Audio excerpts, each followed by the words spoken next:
Yo, cult! Once again, the warrior of light steps out into the arena to face the encroaching forces of darkness. He fights bravely against the endless enemy legions that rise up one by one, like the regenerating heads of a hydra. And every single time, our warrior, on his absolute last breath, looks up and asks, "Lord, I'm begging you, just let me smash one more." But just when the path seems finally clear, a new henchman of the bald Mephistopheles appears. This time, he's a Dominican pirate swinging a wooden bat, and it feels like this holy war won't end until Alexander Volkov finally has that gold around his waist. This is CombatCultMMA. Never back down. Let's dive into the madness, the heavyweight crossroads at UFC 328. We're heading to UFC 328, and the co-main event is a heavyweight collision that has chaos written all over it. We've got the number 2 and number 4 ranked giants in the world facing off in a high-stakes title eliminator. Alexander Drago Volkov versus Waldo Cortes-Acosta. Now, let's be real. Volkov is a prehistoric creature in this game, a literal dinosaur of the octagon who has survived multiple eras of the UFC. On the other side, we have Waldo, who was a complete no-name not too long ago, but started shining like a supernova in the second half of 2025. For Cortes-Acosta, this is his first taste of the pretender versus contender life. For Volkov, this is just another Tuesday in a career that's had more almost moments than a Netflix cliffhanger.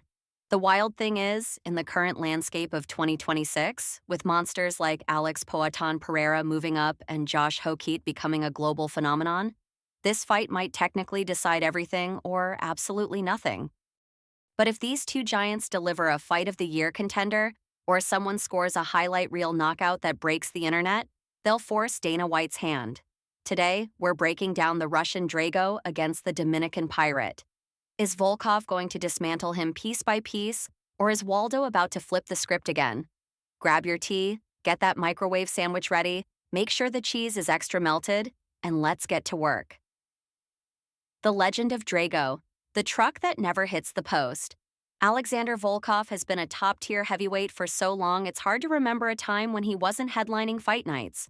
After just 2 fights in the UFC, he was already a main event staple. By his 5th fight, he was fighting for a title shot.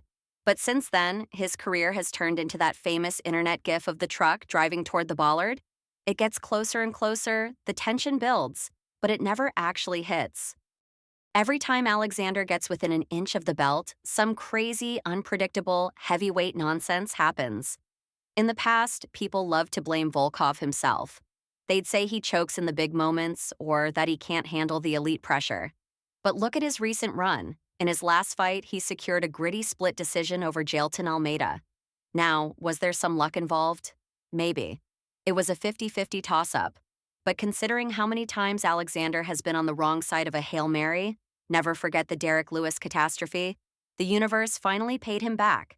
We all thought, great, now just wait for Tom Aspinall to recover, let him settle the score with Cyril Gane, and the title shot is finally yours, Sasha. But this is the heavyweight division. Logic doesn't live here. Instead, we got the most insane sequence of events in history. Aspinall gets sidelined, Hokeet becomes the new golden boy, and then Pereira decides he's bored and moves up to heavyweight, jumping the line for an immediate title shot. Suddenly, Volkov, the man who's been grinding for a decade, is pushed back to the end of the line.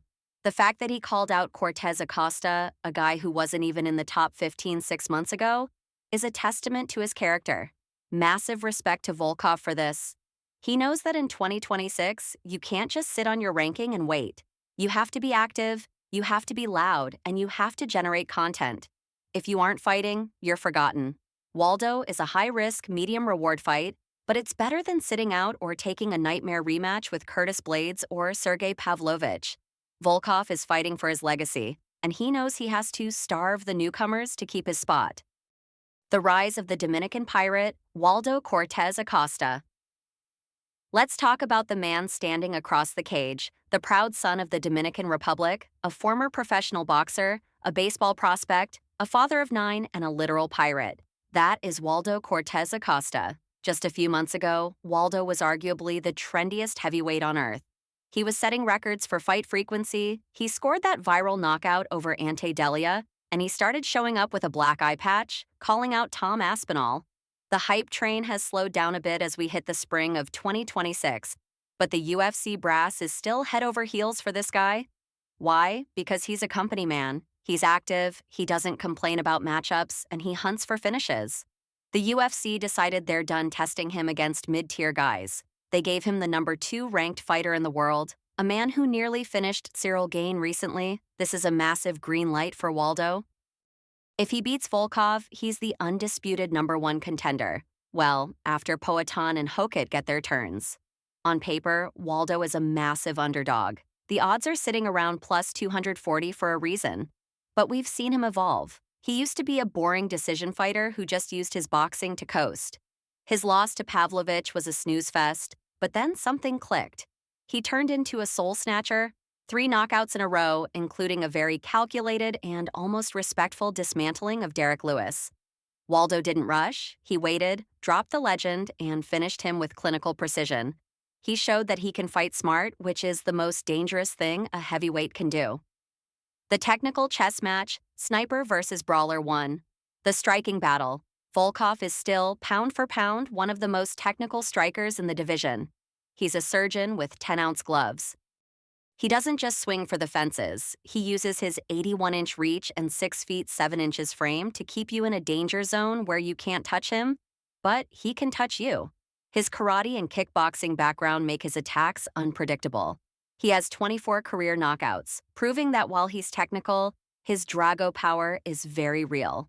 Waldo is a boxer at heart. He has a solid jab and great timing. But against Volkov, he's going to feel like he's fighting a skyscraper.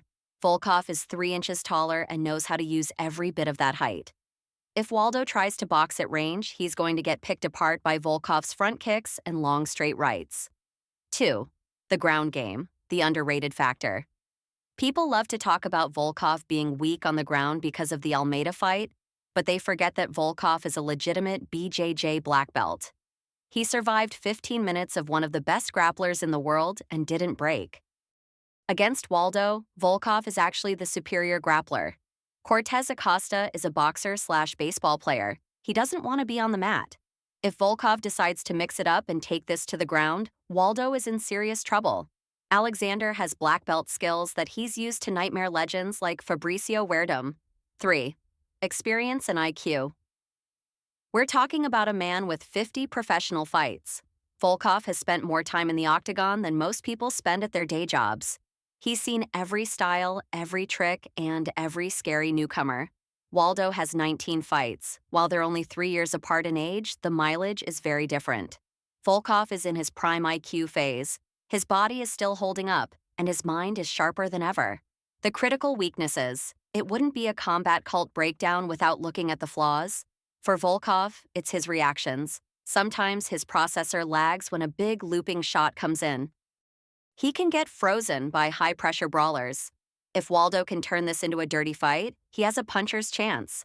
For Waldo, it's his mid-tier ceiling. He's a great boxer, but he hasn't shown ultimate skills in any one area.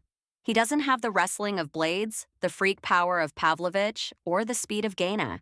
He's a well-rounded athlete, but against a specialist like Volkov, well-rounded usually isn't enough.